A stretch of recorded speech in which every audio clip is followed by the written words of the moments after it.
Hi everyone, Aaron here for Zollotech, and this is the ONEPLUS 2 review. The ONEPLUS 2 has been out for a little bit of time now, and you still need an invite to get it, and you probably will for some time. But the ONEPLUS 2 basically takes last year's Flagship Killer model for inexpensive prices and ups the specs basically. So what we have here is the 64 gigabyte model. It's also available in 16 gigabytes. It comes in at $329 or $389 depending on which one you get. The 64 gigabyte model basically looks the same this time around. We have a sandstone back, and they've basically changed the specs inside. The screen remains the same size. In fact, here's a ONEPLUS One right next to it. They've added a fingerprint reader on the front, but basically the rest of it stays pretty similar. Now, when it comes to the design of the phone, they've taken the last year's model, kept the sandstone feel with swappable backs, and we'll talk about that in a moment. But what they've done is really made the build quality a lot better. Instead of being sandstone or plastic, basically is what this is, around the sides, we now have metal.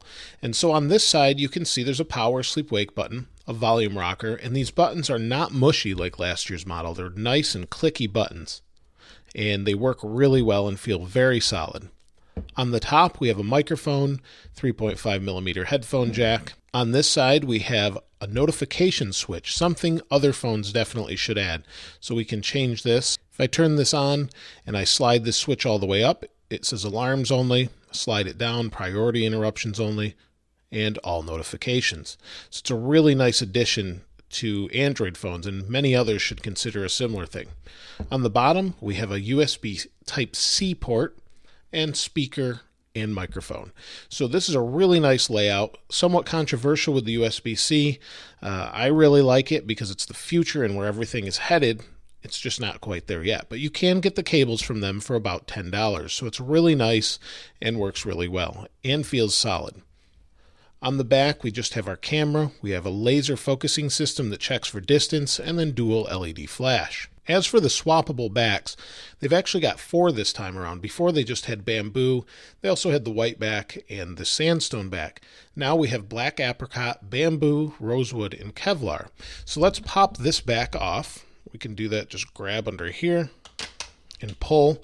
It feels really solid when it's in place, but it's flimsy plastic, so it feels nice. It's really grippy. But if you don't like that, you can get bamboo. These are all about $28 or so, and then you have to pay for shipping. So it's plastic inside. It looks like it has these 2 connectors for an antenna of some sort that's probably built into here, and then it clips on the back. Now, while we have the back off, you'll see it doesn't have a removable battery or expandable storage. So that's one downside to it. But it is a good size battery, 3,300 milliamp hours, so that should get you pretty easily through a day. And then we have a dual SIM card slot. So this dual SIM card slot, now I've taken them out and put them in my current daily driver, but we've got dual SIM card slots that allows mostly for people overseas, I believe, that switch between a lot of different carriers depending where they are. But it's really nice. So you could have in the United States, you could have AT&T and T-Mobile in there, or T-Mobile, and go to Canada, maybe pop in Rogers SIM cards or whatever you might have. It could help with that. Let's put this back on here. Just snaps into place. It does add a little bit of thickness on the back here, and it looks really nice. I think it feels good, especially if you like bamboo. They're going to be a little bit different each one you get since it is natural wood, but it looks really nice, feels nice and smooth, and goes nicely over the edges. So it's really nice there. One of the things ONEPLUS chose to keep is the 1080p display. Instead of having a larger display or a higher pixel density display, they've kept a 5.5-inch 1080p display, and that really saves on battery. And it's really nice looking. It's a 401 pixel per inch LCD, and it looks really good.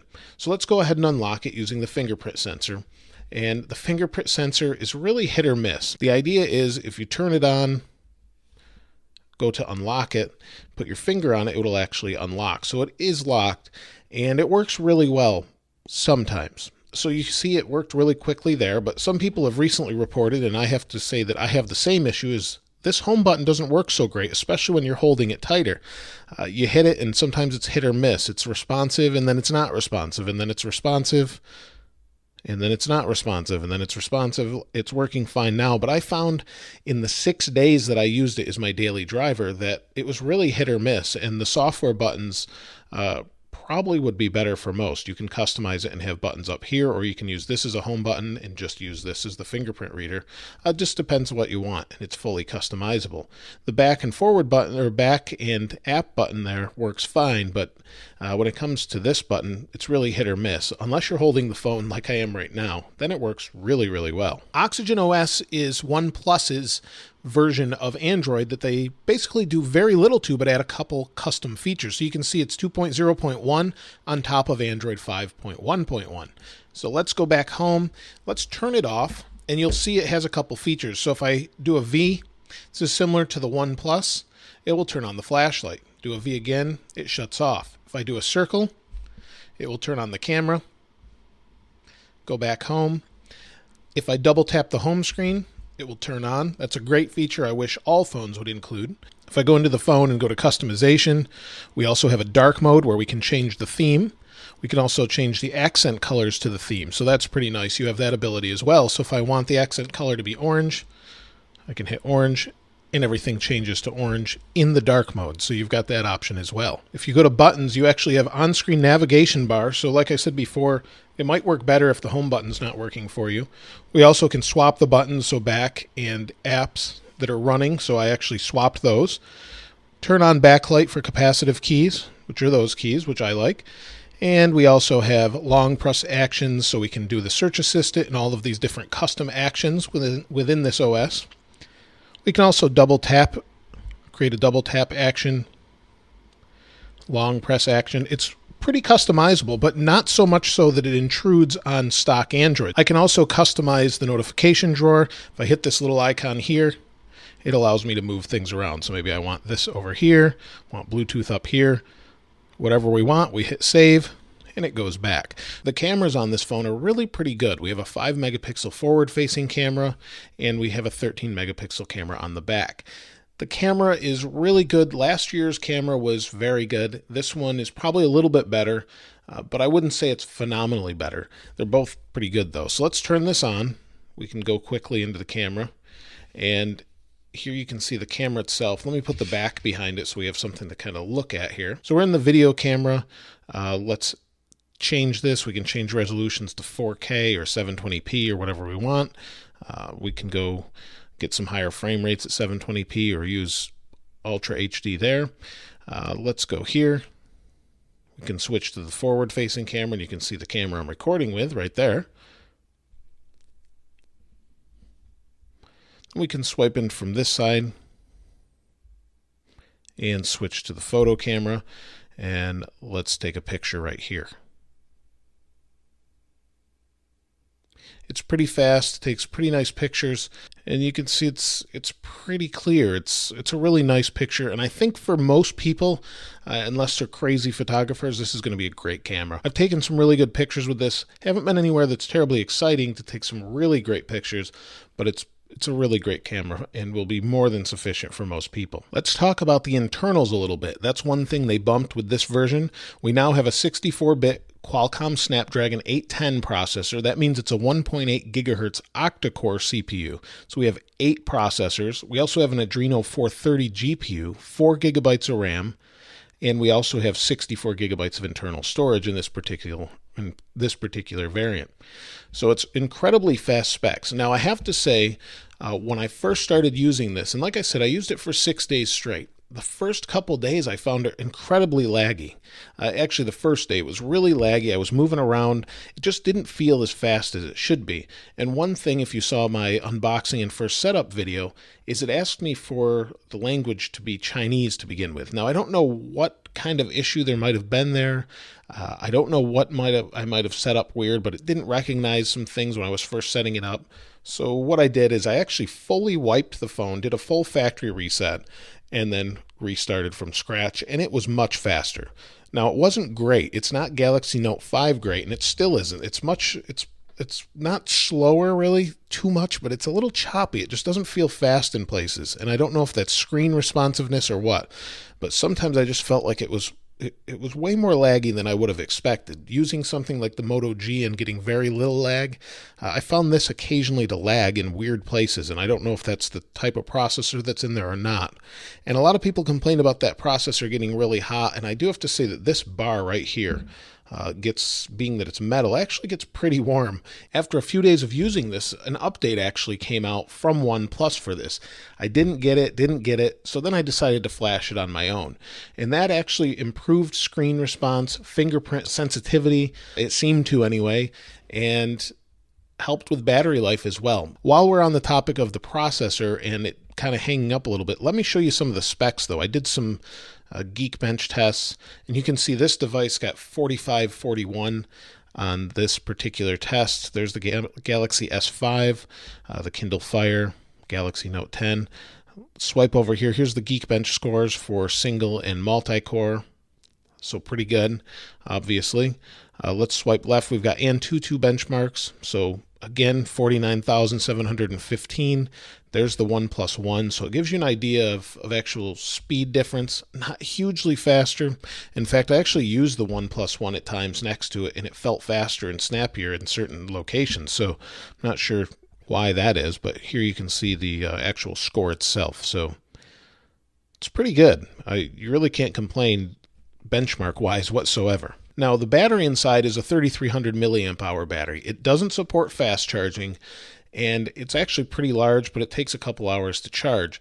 Now, when I'm using it, I found that the first couple days it wasn't so great, and the updates and things improved it as I updated it, but I found it wasn't so great. Now, I did have a lot of apps open, and I was using it really heavily, so I found I had to plug it in around noon. I'd unplug it from the charger around 7, have to plug it in around noon, and I'd have about 30 to 40% battery at that time. Now, after using it regularly and closing all my apps and using it after they did the update, which helped improve battery, I was able to get through a full work day and then just plug it in while I was in the car or when I got home, and I had no problem. But at this point, I thought it'd be a little bit better, but maybe I was just using it a little bit heavier than I usually do. I really like the device. I think it's built extremely well, and wish it was just a little bit better than it is. For those who actually use their phones still for calls, I used it to make about 3 phone calls while I was using it as my daily driver, and it was very clear. I had no reception issues. They could hear me well, and I could hear them well. My antenna signal was very strong. In fact, I wanted to show you this too while I had my other phone here. I actually have my 6 Plus with my SIM card in it, and you can see here there's 2 dots or 2 bars signal. And let me pop the SIM card out and put it in here and show you what signal I get here. Usually I found that the OnePlus 2 got better signal than the iPhone or many other phones that I've tried. So let me show you that here. Take a look at the signal. You can see we have about 3 bars. It dropped to, well, maybe 2 or 3. I find most places I get 1 or 2 more bars more than I do with many other phones. So I thought the reception on this was pretty good. The actual call quality, the connectivity to data and everything like that I found to be really good. The speaker on this phone is okay. I wouldn't say it's great. It's a little bit tinny, and it doesn't go terribly loud. In fact, with the latest update, a lot of people complain that it actually went down in volume. So that's definitely going to be a concern for some people.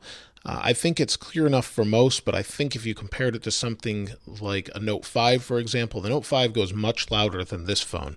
And so that might be a concern for some people who use it for music regularly. The display is really nice, and it goes pretty bright. Not quite as bright as some of the high-end smartphones today, but it's definitely brighter than the last generation.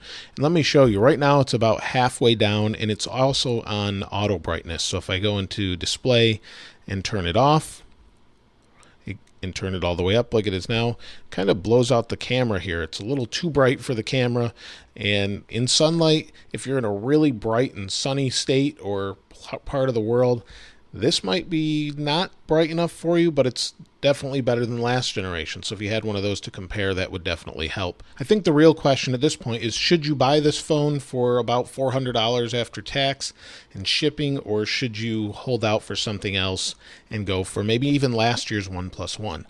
I would say that if you don't care about having the latest and greatest, pick up the ONEPLUS One because you'll save a little bit of money unless you have to have the features that this one has.